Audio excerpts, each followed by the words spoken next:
Greeting to you all. We are from Tutorial 4 Group 4, and today our group will discuss about Chapter 12, Understanding Leadership. Let me introduce myself and my group members. My name is Jason Choshinho and my group members are Zhang Yusen, Nur Kamilia binti Misri, Shavin Kumara Ananalaki Ganesan, Nur Frikia binti Razali, Muhammad Afiq bin Muhammad Hazri Sarbron, Dayang Amira Natasha Abdurrahman, and Muhammad Ahmad Haidar bin Hisham. Let's begin with our group presentation. Hello everyone, my name is Zhang Yushen and I will be talking about discussion question 1 and 2. Firstly, define leader and leadership and discuss why managers should be leaders. Second, based on the behavioral theory of leadership, how does the behavior of one leader differ from that of other leaders? First, what is a leader? Simply put, a leader is someone who influences and guides others toward a common goal.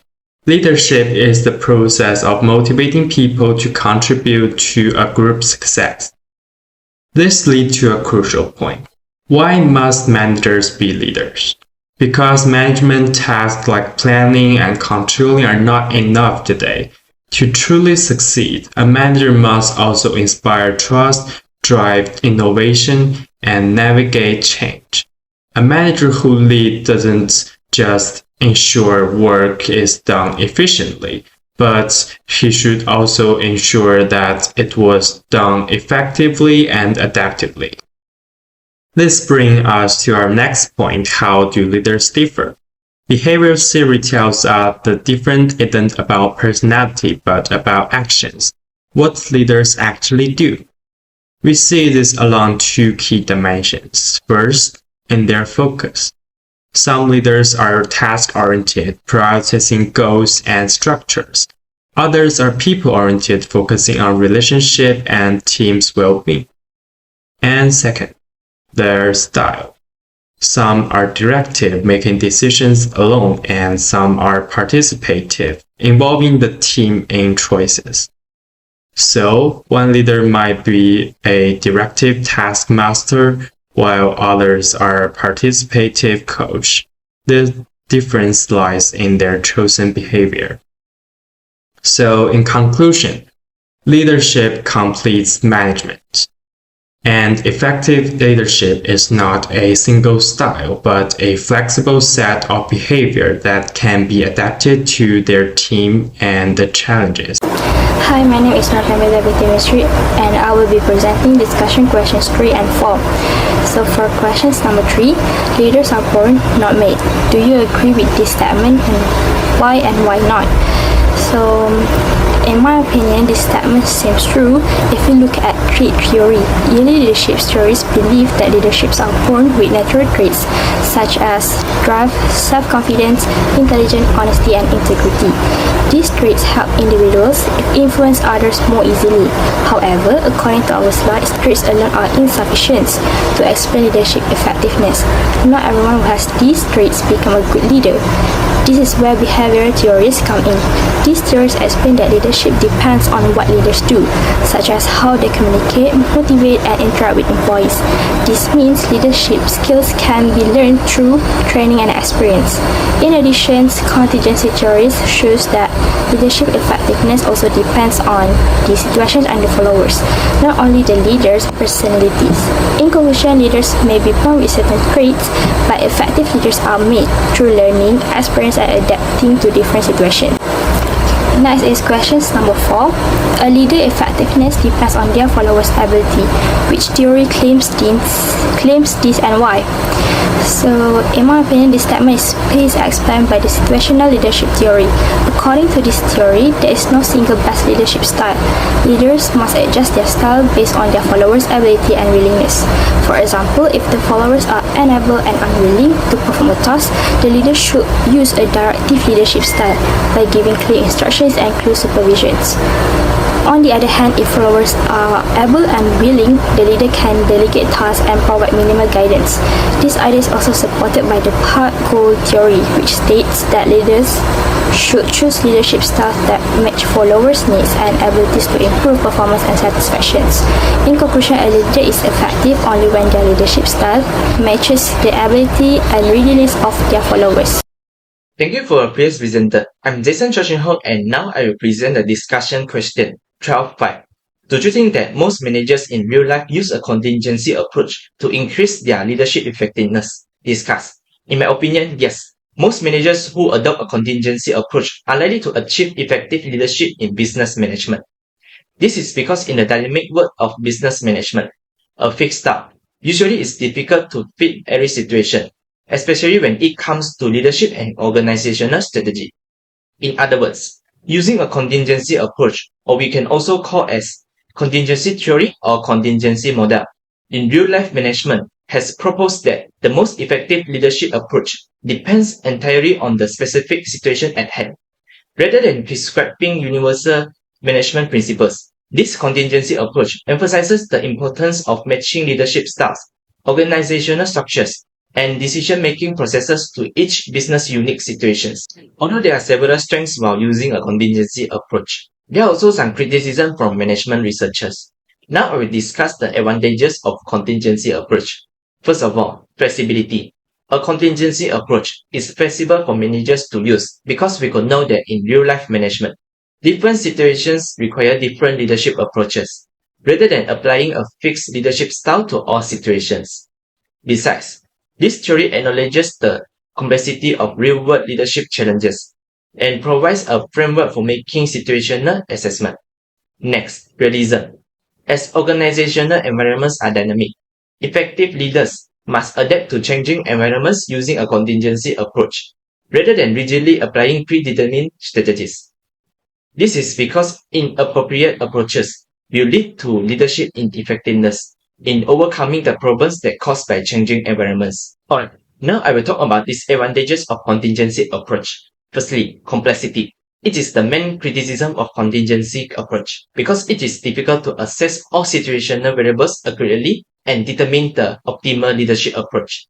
For example, the leader participation model is often considered one of the most difficult to apply among the 4 major contingency leadership approaches. This is because it requires leaders to answer a series of contingency variables before the model suggests a specific decision-making style. However, the suggested style may not always align with the leader's judgment or preference, making the model challenging to apply in real-life situations. Furthermore, lack of universal guidance. Although experienced and trained leaders can adopt the contingency approach well, some new leaders who are inexperienced and lack of training will face a difficulty to adapt to the uncertainty which they haven't faced it before despite using a contingency approach. Therefore, inexperienced leaders may be discouraged from developing more flexible leadership styles like adopting a contingency approach. Instead, they tend to rely on their natural leadership style. Alright, now I will talk about case application 1, success theater at General Electric. There are 10 points summaries of this case, which talk about the Federation International de Football Association, FIFA. First of all, trust and leadership. This case states that trust is a fundamental part of leadership and how does FIFA recover trust after a series of scandals. Next, responsibilities of FIFA. Before we talk deeply into its scandals, this case introduces FIFA is the governing body responsible for running world football. One of its most important responsibilities is managing the bidding process for countries wishing to host the World Cup. Besides, crisis of credibility. After FIFA president Sepp Blatter declared Russia is the host in 2018 and Qatar is in 2022, there are some allegations were made that countries had colluded to trade weights. In addition, attempt to recover trust. In July 2012, after further allegations were made, Blatter and FIFA tried to answer their critics by employing Michael J. Garcia, an American attorney. His job was to investigate corruption at FIFA. Furthermore, lack of transparency. Although Garcia looked at the 2018 and 2022 World Cup bids and compiled a 350 pages report by September 2014, FIFA refused to publish the complete document. Instead, FIFA published a much shorter summary, which casting more doubt on FIFA. Next, exposure of business corruption. At the 2015 FIFA annual meeting in Zurich, Switzerland, a number of down raids were carried out by US federal authorities. In total, 14 people were detained over corruption allegedly involving more than $150 million worth of bribes dating back 24 years. Moreover, short-lived re-election. Sepp Blatter was re-elected as president in the same year. However, he announced his intention to resign after only 4 days. In addition, financial irregularities investigation. In the September of the same year, Swiss prosecutors opened proceedings against Blatter over a number of financial irregularities, including a disclosure payment to Michel Platini, his possible replacement as president. Therefore, they were banned from all football-related activity for 8 years. Besides, necessary changes after leadership transition. In 2016, Gianni Infantino was appointed as the new president of FIFA, and he focused his reforms on accountability and transparency within the organization. Lastly, hope of reform under new leadership. Gianni Infantino's reform aimed to repair FIFA's tarnished reputation and rebuild trust with clubs, countries, players, and fans. That's all from me. Thank you.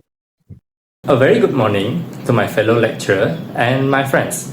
I'm Shabin, and today I'm going to present the question 12.11. So, what does the number of senior FIFA executives being investigated says about the culture at FIFA?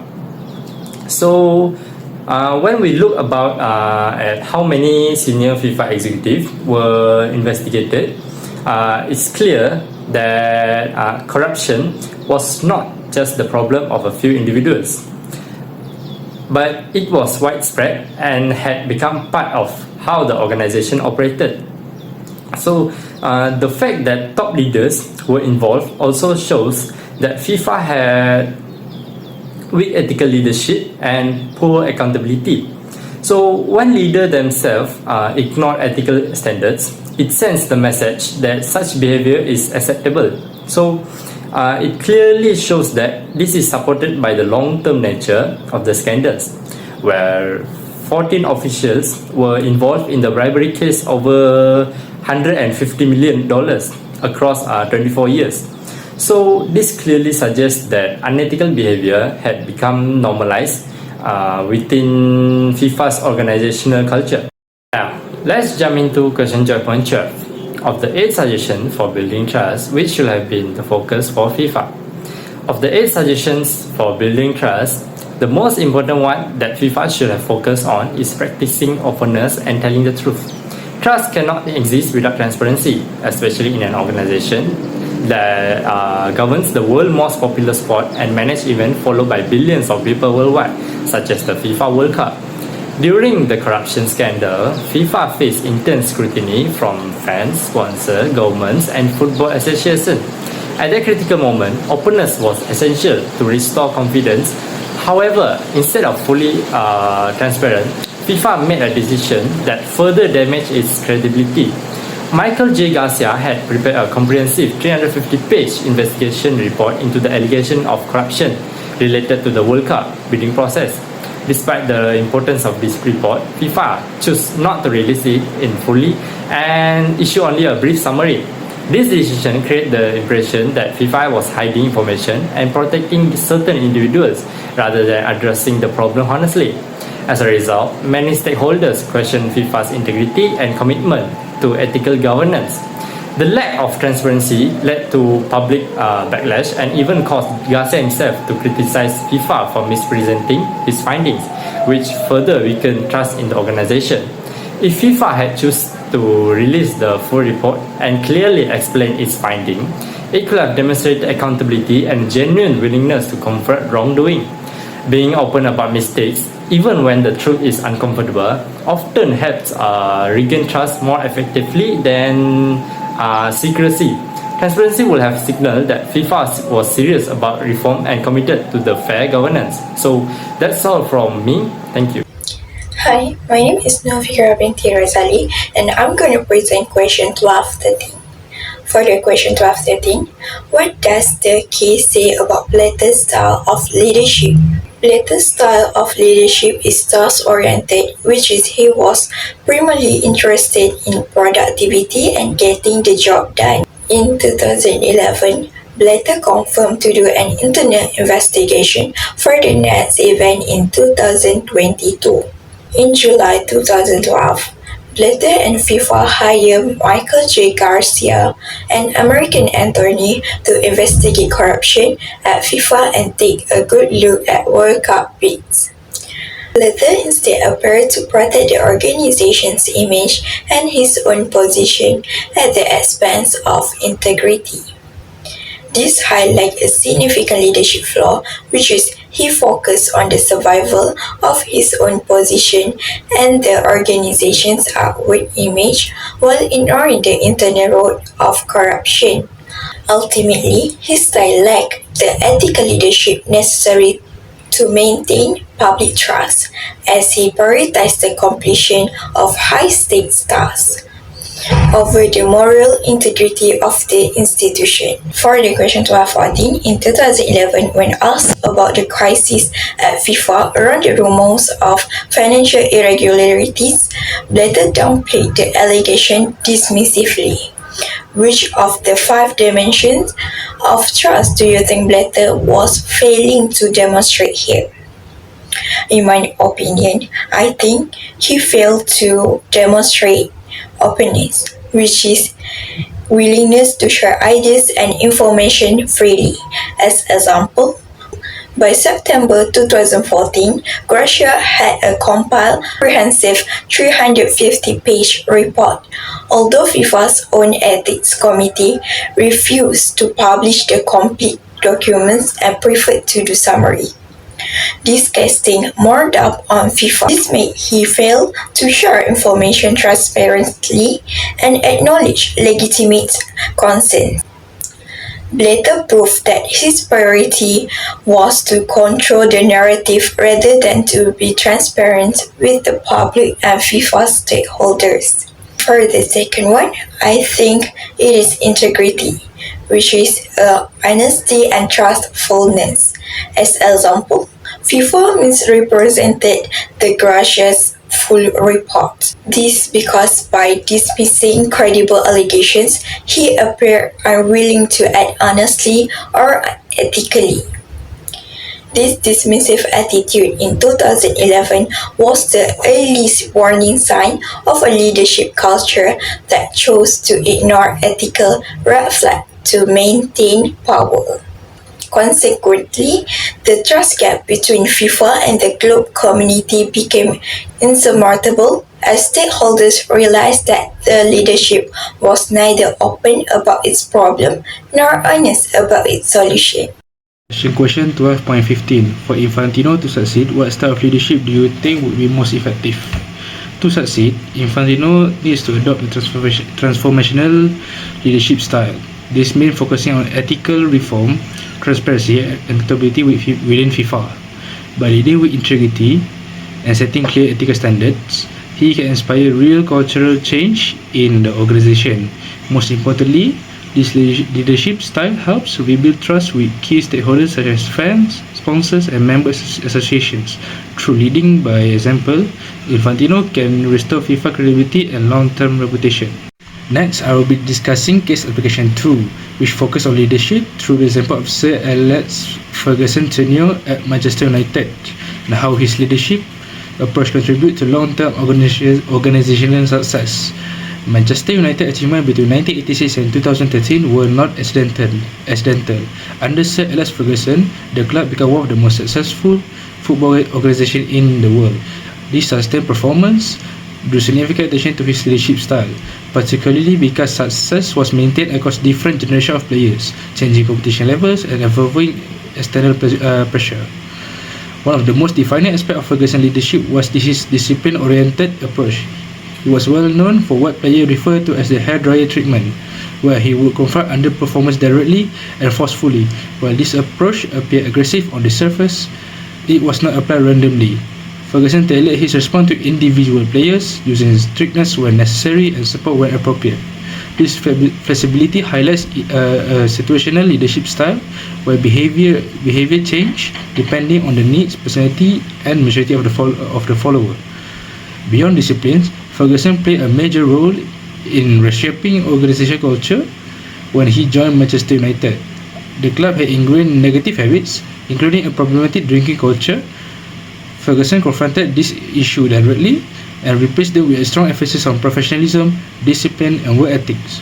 His focus was always on long-term success rather than short-term results, ensuring the club remained competitive year after year. People management was another core strength of his leadership. High expectations were applied consistently to players, coaching staff, and support personnel alike. Importantly, Ferguson addressed discipline issue immediately, preventing small problems from becoming systemic failure. At the same time, he built respect and loyalty by valuing everyone within the organization, not just star players.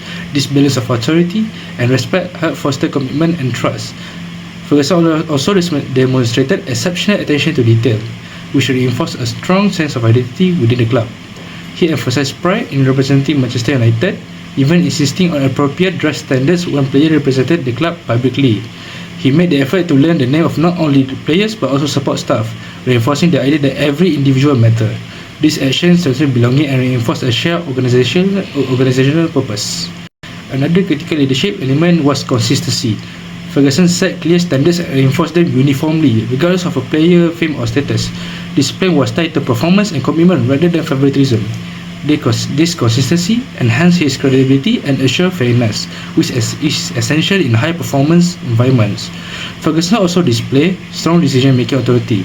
He was willing to make difficult decisions, including removing high-profile players who threatened team cohesion or discipline by prioritizing team value over individual talents. He protected the long-term stability of the organization. This decision, which controversial at times, reinforced his authority and commitment to the club's future. Emotional intelligence played a significant role in his success. Ferguson understood when to motivate, when to implement, and when to support. His ability to read people and adapt his leadership approach contributed to player development, loyalty, and sustained performance under pressure. Finally, Ferguson's leadership impact extended beyond immediate success. He built system values and leadership beyond that allow Manchester United to remain competitive across decades. His legacy reflects effective succession planning and cultural continuity, which are essential elements of strategic leadership. In conclusion, Sir Alex Ferguson's success as a leader was driven by adaptability, discipline, emotional intelligence, and strong culture building. His leadership demonstrated how effective management of people, consistency in standards, and long-term vision can result in sustained excellence, even in a highly competitive environment.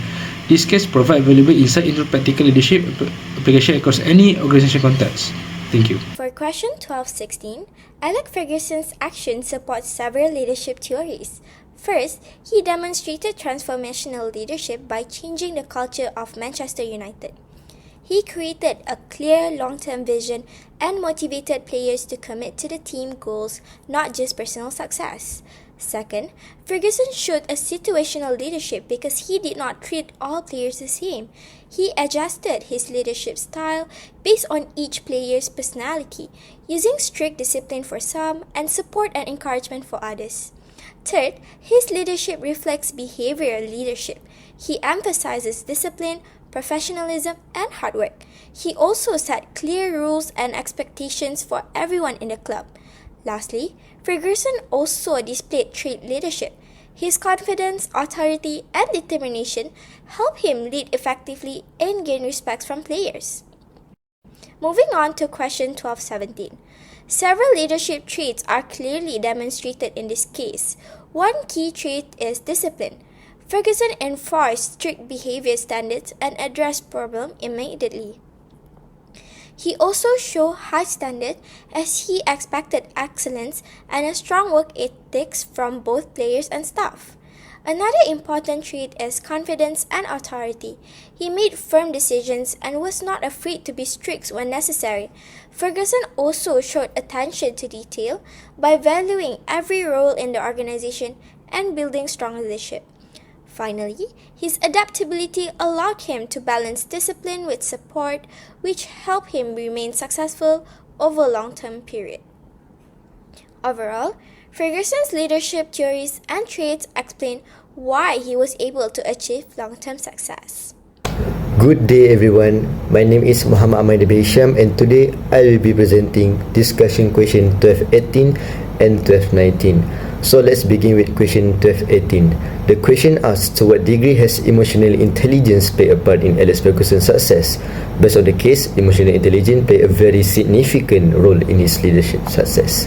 So number 1, self-awareness. Alex Ferguson knew when to be strict and when to remain calm. This helped him maintain better control over players and situations. Number 2, empathy. He treated players differently based on their personalities. As a result, the player felt understood rather than treated as just team members. Number 3, social skills. He built strong relationships with both player and staff. This created strong trust and loyalty within the team. For the last one, emotional regulation. He disciplined player when necessary, but he did not hold grudges and move on quickly. This reduced long-term conflict and helped maintain team harmony.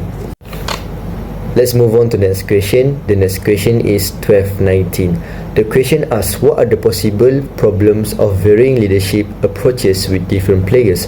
Although this approach can be effective, it also comes with challenges. Number 1, perceived unfairness. Some players may feel they are treated unequally compared to others. Number 2, confusion. Different leadership styles may blur expectation and create uncertainty. Number 3, low morale. Players who receive less attention may feel ignored or less valued. Number 4, favoritism risk. Others may misinterpret leadership behavior as favoritism. For the last one, requires high skill. This approach only works if the leader truly understands people well. So while adapting leadership styles can be effective, it must be managed carefully to avoid misunderstandings. That's all from me. Thank you. Thank you everyone for listening to our group presentation, and we hope that our explanation gave you clearer understanding about this case study. And that's all for our group. If you have any feedback or question, we are happy to answer it. Thank you.